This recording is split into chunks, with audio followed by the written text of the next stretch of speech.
Hello, hi guys, how are you? I am Nesh Tiwari. Welcome to listeners, viewers and subscribers. Guys, कैसे हैं आप सब? मैं उम्मीद करता हूँ स्वस्थ होंगे, मस्त होंगे और अपनी तैयारी में व्यस्त होंगे। बट आप प्राविधिक कला से संबंधित 31वां लेक्चर है। इससे पहले 30 लेक्चर हो चुके हैं। आज हम लोग 31वें लेक्चर में बात करेंगे क्षेत्रफल से संबंधित जो सेक्शन सी है उससे।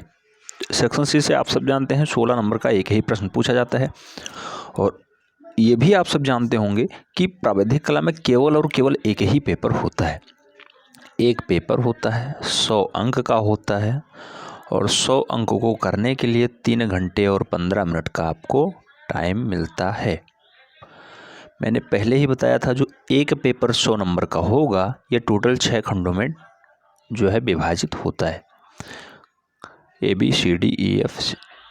तो इस टाइप से 100 नंबर आप पढ़ पाएंगे, जिसमें मैं बताना चाहूँगा आपको कि सेक्शन सी 16 नंबर का होता है। इसकी प्रैक्टिस हम लोग कर रहे हैं।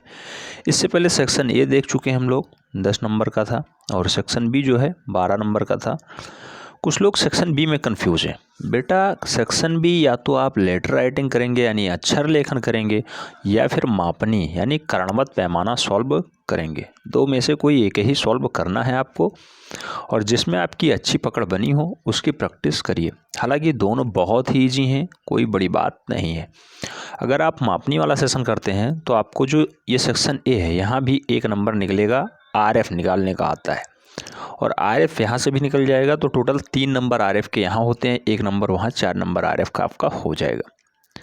और अगर आप लेटर राइटिंग करते हैं फिर भी आप RF निकालना ज़रूर देख लें। RF मैंने पहले ही पढ़ाया था और उसको शेयर भी किया था लोगों के बीच की जो है सीरियस टॉपिक है, और इसे देख लेना है। 4 नंबर एक ही वीडियो से पक्के हो जाते हैं।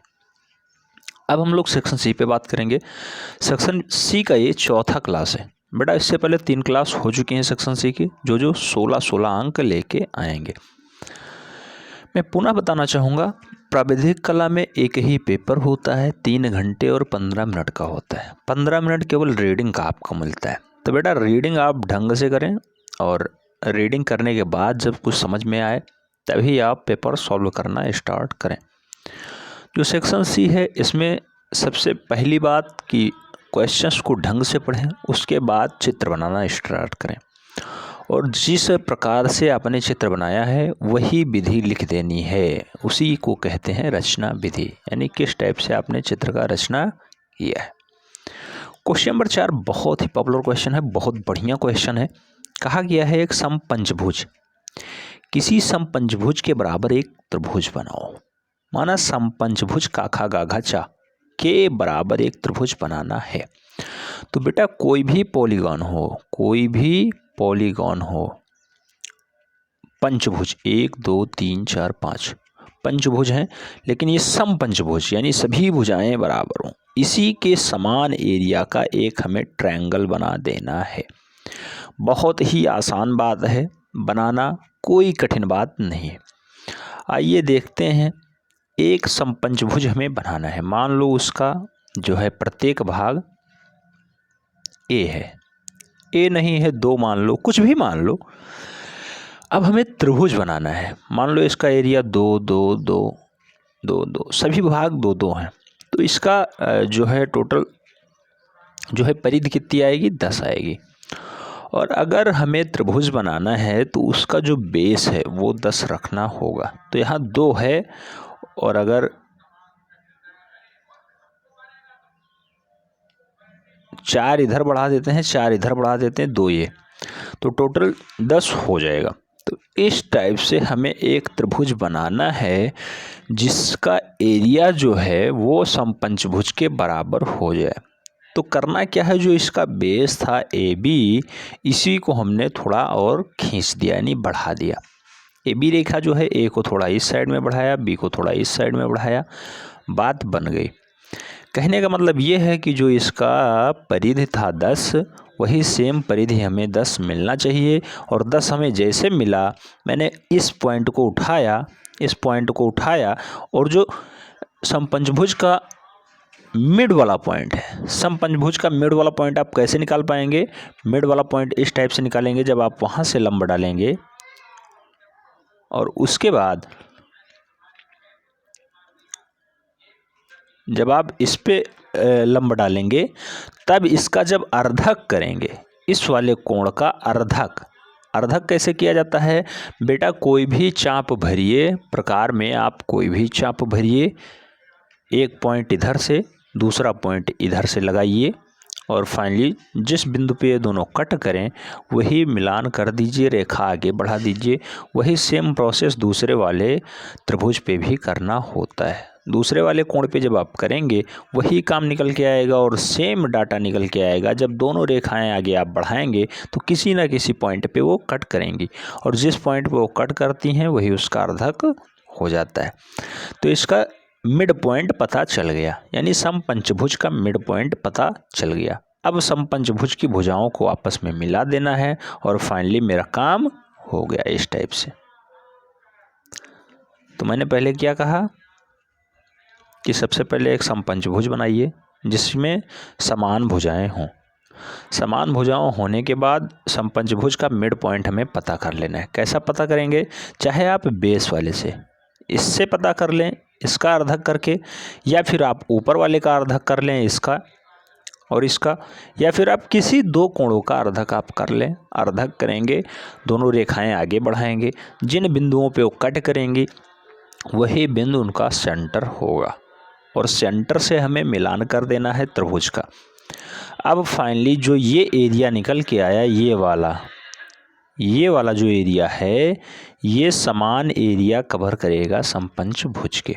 अगर समपंचभुज का एरिया 50 है तो इसका भी एरिया 50 ही आएगा, कोई डाउट नहीं है। अब रचना विधि आप कैसे लिखेंगे, सबसे पहले आप लिखेंगे कि सबसे पहले हमने एक समपंचभुज बनाया, उसका नामकरण करेंगे ABCD, जो कुछ है ABCDE, और उसके बाद हमें प्रश्नानुसार जो बताया गया था उसका निर्माण करने के लिए, यानी त्रिभुज का निर्माण करने के लिए हमने समपंचभुज का जो बेस है यानी आधार है, आधार को थोड़ा बढ़ाया और आधार को इस लेवल पे बढ़ाया कि जो समपंचभुज था उसका जो है बेस इस पे आ जाए और टोटल 5 खंड बराबर आ जाएं। 5 खंड जो समपंचभुज का जो भुजा है उसको 5 गुना हमने स्ट्रेंथ किया उसके बेस पे, इस टाइप से। और उसके बाद समपंचभुज का हमने मिड पॉइंट निकाल लिया और मिड पॉइंट निकालने के बाद जो इसका 5 खंड हमने डिवाइड किया था वहाँ से सीधे उसके मिड पॉइंट को मिला दिया। जो हमारा शीर्षस्थ जो है त्रिभुज बना उसका एरिया समपंचभुज के एरिया के बराबर ही होगा और इस टाइप से आप फाइनली जो है 16 नंबर ले सकते हैं, उसमें कोई संशय वाली बात नहीं है। अब फिगर भी आप समझ लें, फिगर से भाषा समझा रहा है, वही है समपंचभुज बनाया गया का खा गा घा चा और उसके बाद इसका अर्धक किया गया। तो समपंचभुज का इन्होंने कोण का और कोण गा का अर्धक किया है। तो बेटा कोण का और कोण गा का अर्धक इन्होंने इस टाइप से किया, आप देख रहे हैं।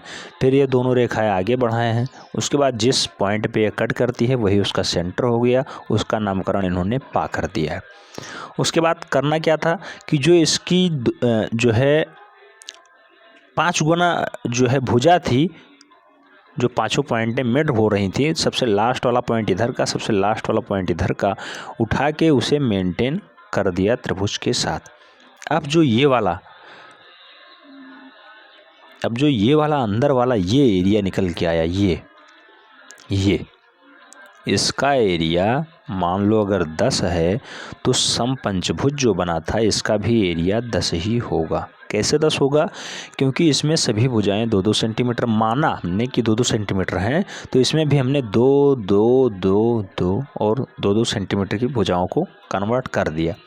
अब मिड पॉइंट इसलिए कि हर एक टॉपिक, जैसे आपको मैं समझाना चाहूँगा कि जैसे पंचभुज था उसका एक जो मिड पॉइंट से आप उठाएंगे तो इस टाइप से ये वाला एरिया है, समान एरिया हमने यहाँ भी कवर किया है। जैसे मिड पॉइंट से ये इसका एरिया, इसका एरिया, इसका एरिया और इसका एरिया, ये सारे एरिया जो हैं क्षेत्रफल बराबर ही होंगे, आपस में बराबर ही होंगे और वही एरिया समान एरिया पंचभुज में भी ये लोग दर्शा रहे हैं। उम्मीद करता हूँ समझ में आ गया होगा। अगर समझ में नहीं आता है बेटा दोबारा देखिए, जब आप 3 से 4 बार एक प्रश्न सॉल्व करेंगे 100% समझ में आ जाएगा। ठीक है, उम्मीद करता हूँ समझ में आ गया होगा। समझ में आ गया हो बेटा तो वीडियो लाइक कर दें, फ्रेंड्स के बीच और शेयर करें जिससे अधिक लोग लाभान्वित हो पाएँ, क्योंकि शेयर ना होने की वजह से ही आज आप लोग प्रावैधिक कला से इतने दूर निकल गए। नहीं तो जो 21,000 वाली वैकेंसी थी सन 2021 की, इसमें आप लोग पार्टिसिपेट कर चुके होते। मिलते हैं नेक्स्ट वन में, तब तक के लिए जय हिंद।